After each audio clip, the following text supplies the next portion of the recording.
Ndabasuje nanone ngarutse mu biganiro bya Pi Network. Gufungura mainnet ya Pi Network si igikorwa gisanzwe cyo gutangiza urusobe rwa blockchain, ahubwo ni intambwe ikomeye cyane igaragaza itangizwa ry'icyiciro cya mbere cy'imikorere y'ubukungu bushya bw'isi yose. Ibi bituma hibazwa ikibazo cy'ingenzi: ni bande bazemererwa kwinjira muri ecosystem yo gutangira? Bitandukanye n'indi mishinga ya blockchain yibanda ku gutangiza tekiniki cyangwa speculation yo ku masoko, Pi Network yo yashyize imbere uruhare rw'abantu, ikoreshwa ry'ukuri n'imiterere ihuriweho. Ubu urusobe rutanga framework ikora abapioneer bemejwe bica muri KYC, application n'abadeveloper bashobora kwinjira mu bukungu bw'ikoranabuhanga bwigenga kandi bwiyubaka. Mu mateka ya blockchain, launch zagiye zipimwa hakurikijwe market cap, token distribution cyangwa trading volume. Pi Network yahisemo guhindura iyi myumvire, ishyira imbere imikorere ya system n'imikoranire y'umuryango aho gushyira imbere imibare igaragara. Grand Open Mainnet si ugutangiza network gusa, ahubwo ni ugushyiraho urwego rwa mbere rw'imikorere nyayo y'ubukungu bw'isi yose. Uruhare rero si urwo kwiyandikisha gusa, ahubwo rushingiye ku bushobozi n'ubwitange.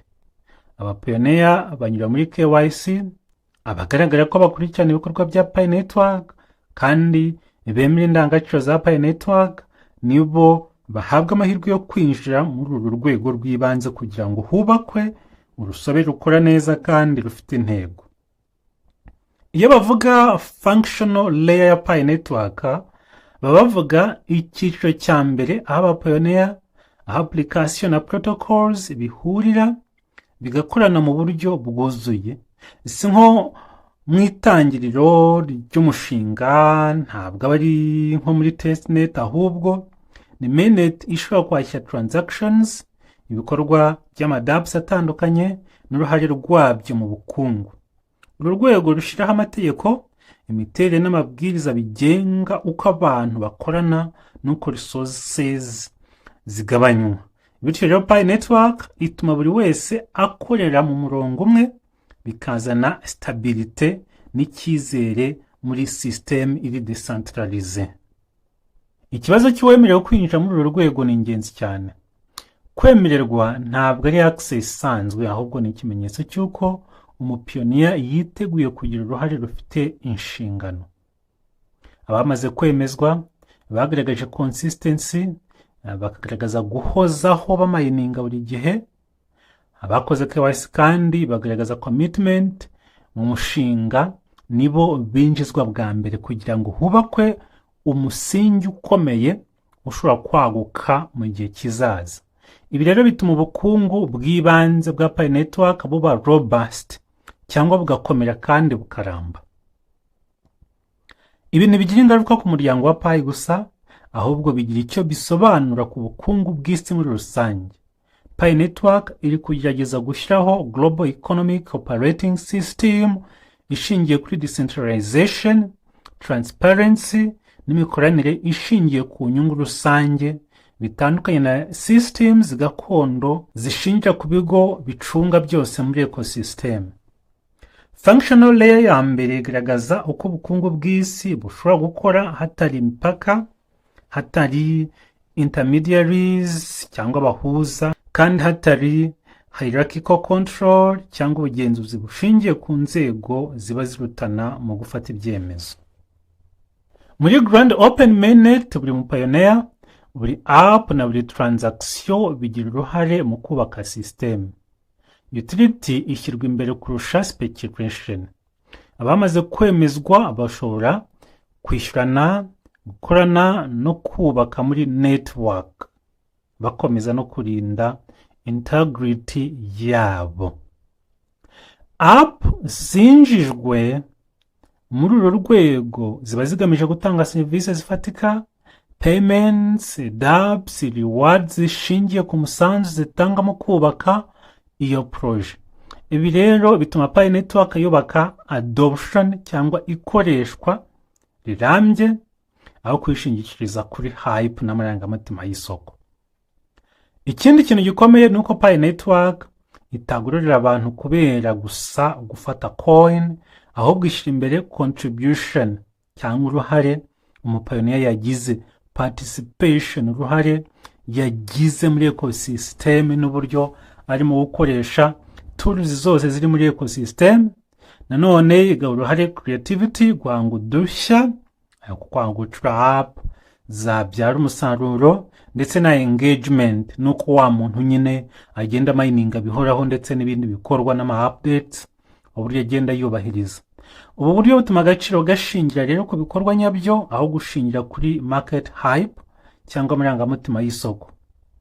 Bihuza inyungu z'abakoresha Pi, abadeveloper n'abandi bafatanyabikorwa, nanone bigatanga ecosystem ihamye ishobora gukura igihe kirekire.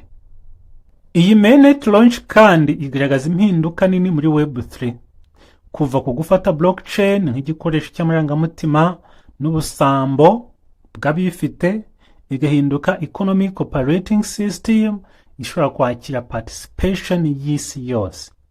Pi Network itandukanye n'imishinga yibanda gusa kuri token price, yashyize imbere governance, utility, inashyira imbere imikoranire nyayo. Functional layer ya mbere izanazana n'uburyo bwo kugenzura no kubazwa inshingano. Abapioneer bemejwe bafite inshingano zo kurinda integrity ya network, ubusugire bwa network, gukurikiza protocols no gutanga umusanzu. Governance iba decentralized ariko nanone ikagira accountability, cyangwa se uburyo serivisi zitangwa, uburyo abantu biha service bwegerezwa rubanda ba pioneer ku buryo buri wese icyo ashaka akiya muri ecosystem, ariko nanone bikagira ubazwa inshingano ari wa mu pioneer muri rusange, kuko ibi bifasha network gukura mu buryo bufite discipline. Grand Open Mainnet ni intambwe ya mbere gusa, hazakurikiraho ibindi bikorwa bizagura ubushobozi, bizazana advanced applications kandi bitume kuganwa k'umushinga birushaho kwaguka. Kubanza kubaka functional layer ikomeye bizatuma ibyo bizakurikiraho byose byubakirwa fondation yizewe. Ikirenze byose, Pi Network yubakiwe kuri participation y'abantu bo ku isi yose. Kwemera kwinjira bishingira kuri commitment no ku musanzu aho gushingira ku mafaranga cyangwa aho umuntu aturuka. Ibi bituma Pi Network iba projet yigenzura mu buryo buri decentralize. Bituma network iba projet yigenzura mu buryo buri decentralize kandi nziza ku ruhando mpuzamahanga.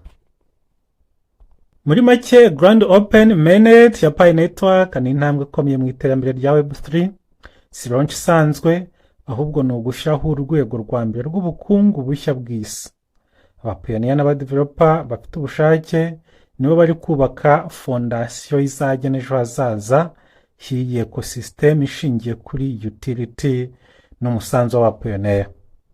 Pi Network sindi crypto gusa, ahubwo ni igerageza rikomeye ryo kubaka system y'ubukungu ishobora gukora neza, ikagira inclusivity aho yakira buri wese idaheje kandi ikaguka. Uko Pi Network igenda ikura, iyi functional layer ya mbere izaba umusingi w'ibikorwa byose bizakurikiraho. Kwemererwa kwinjira muri uru rwego si access gusa, ni inshingano yo kugira uruhare mu kubaka ubukungu bushya bw'isi bushingiye kuri decentralization, contribution na utility.